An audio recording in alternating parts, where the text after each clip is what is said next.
So the other day I was talking to one of my clients and she was discussing with me how she's been having this recurrent nightmares. And upon engagement, I discovered that it was stemmed from a betrayal, a sudden trauma she's dealing with from her past. And I tried to get her to let it go by forgiving the offender. And she just breaks down and says to me that she can't even bring herself to forgive the offender. Not only the offender, she can't even forgive herself because she always feels like if she had done the right thing, she wouldn't have even been in the situation to be maltreated like that. So she's actually dealing with a plethora of traumas.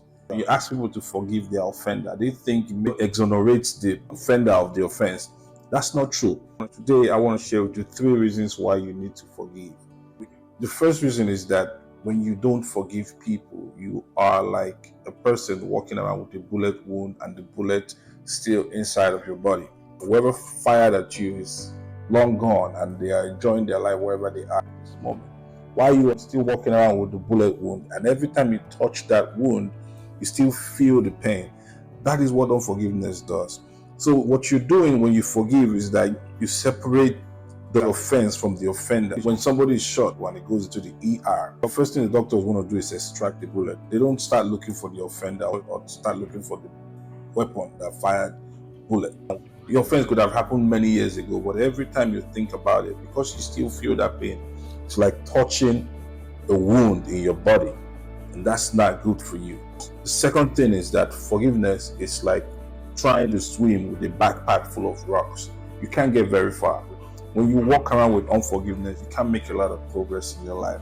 Why? Because it clouds your judgment. It affects the way you interact and judge other people. That can be self-limiting. The third reason why you need to forgive, think about it this way: you were offended, and while the whole offense and betrayal was going on, you built yourself a defensive mechanism to help protect your emotions against those constant abuses.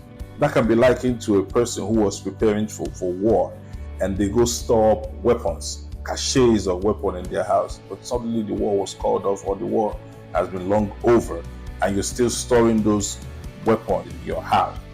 Fast forward many years and you start raising children in that same house. Picture a scenario where you have grenades and all kinds of weapons stored in your house and you are raising little children who play around that same house.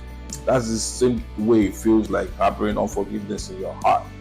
When you don't forgive people, you continue to suppress that offense inside of you.